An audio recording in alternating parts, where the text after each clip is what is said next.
జీవుని యొక్క తండ్రి అయిన ఆ యొక్క పరమాత్మ, ఆత్మస్వరూపమైనటువంటి ఆ పరమాత్మ, జీవుడు సత్యధర్మాల వైపు, మంచి విషయాల వైపు నిజాయితీగా వెళ్తూ ఉంటే, దేనికి ఇంద్రియాలకు అతిగా లోబడకుండా కంట్రోల్లో ఉంచుకొని సుఖంగా బతికితే అతడు, ఆ ఆత్మ సంతోషిస్తుంది. లేదంటే బాధపడుతుంది. తస్మాత్ జాగ్రత్త. ఇది గ్రహించే లోపల జీవితము మన చేతిలో ఉండదు. ఎలా అంటే, ఒక ధనవంతుని దగ్గరికి వెళ్ళామనుకోండి, జీవితంలో సక్సెస్ ఉన్న వ్యక్తి దగ్గరికి వెళ్ళామనుకోండి, అతను దైవ విషయాలు మాట్లాడాడు. అతడు నేను 4 ఇల్లు కట్టాను, బెంజ్ కారు కొన్నాను, మా పిల్లలు అలా అయ్యారు, నాకు సొసైటీలో ఇంత పెద్ద పేరుంది అని చెప్తూ ఉంటాడు. అదే వ్యక్తి కష్టాలు ఎదుర్కొన్నప్పుడు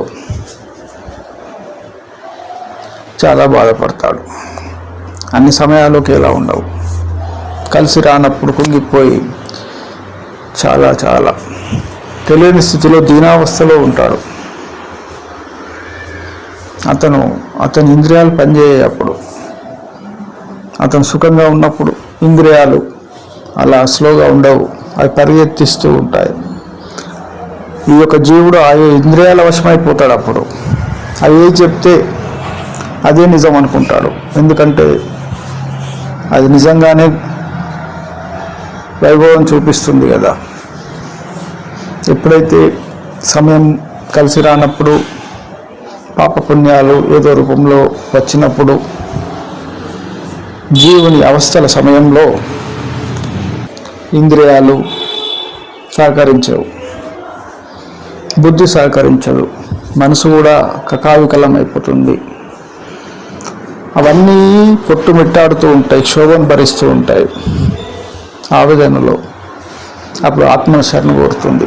ఏమి తెలియని స్థితిలో పడిపోతాయి అవి.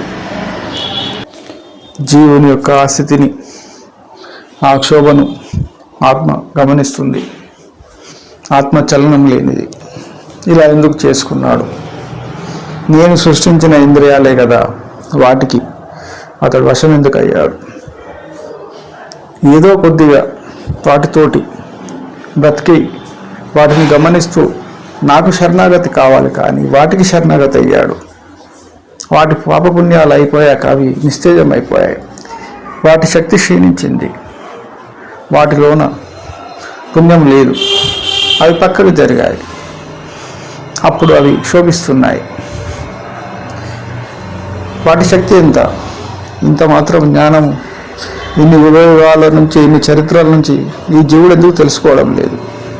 తన వరకు వచ్చి, తన అనుభవంలోకి వచ్చే వరకు ఎందుకు తెలుసుకోవడం లేదు అని బాధపడుతుంది. అందుకే ప్రతి జీవుడు ఆలోచించాలి. కళ్ళు తెరవాల్సిన సమయం. ఈ కాలం మంచిది కాదు. ఈ యొక్క పంచభూతాలు, భూమి, గాలి, నీరు, వాయువు, ఆకాశం ఇవన్నీ కలుషితం అవుతున్నాయి. ఈ యొక్క కలుషితం మూలంగా జీవులలో అసత్యమైన ప్రేమ, యాక్టింగ్ నేర్చుకుంటున్నారు జీవులు. ఎందుకంటే వాటిలో ఉన్న శుద్ధత్వం తగ్గిపోయింది. జాగ్రత్త సుమా. ఏ బంధాలు నీకు సాతి ఇవ్వవు, నిన్ను కాపాడవు. పుణ్యం అతి తొందరగా వృధా అవుతున్నది. ఎందుకంటే విలాసాలు, భోగాలు ఎక్కువగా అయిపోయాయి, టెక్నాలజీ ఎక్కువ అయిపోయాయి. ఇంద్రియాలు నిన్ను ఏ క్షణమైనా మోసం చేయవచ్చు. చాలా జాగ్రత్తగా ఉండాలి. ముసలితనం కూడా చూస్తూ ఉంటే వస్తుంది.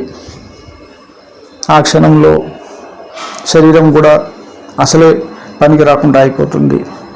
ఇంద్రియ అవయవాలు కూడా దెబ్బతింటాయి ఒక్కసారి. పుణ్యం అంతరించిపోవచ్చు నువ్వు చేసినటువంటి విషయాలపైన సమర్పణ భావంతో. నీ పరిస్థితి ఎంత ఘోరంగా ఉంటుంది. చావు కూడా రాదు దాని కాలం తీరే వరకు. జాగ్రత్త సుమా. జాగ్రత్త, వివేకంతో ఆలోచించండి. చేసేది చేయండి, కానీ ఆలోచించుకుంటా చేయండి. తలకిందులు ఏ పరిస్థితులు వచ్చినప్పుడు నీకు సాటి వచ్చే ప్రేమ ఈ యొక్క ప్రపంచంలో దొరకదు. ఇప్పుడు ఈ స్థితిలో చాలా జాగ్రత్త. నేను పదే పదే చెప్తున్నా, ఆత్మ అనేది మనము వేరే వాటి జోలికి వెళ్ళకూడదు. ఎక్కువ శాతం ఉన్నామా అంటే ఉన్నామా అంతే.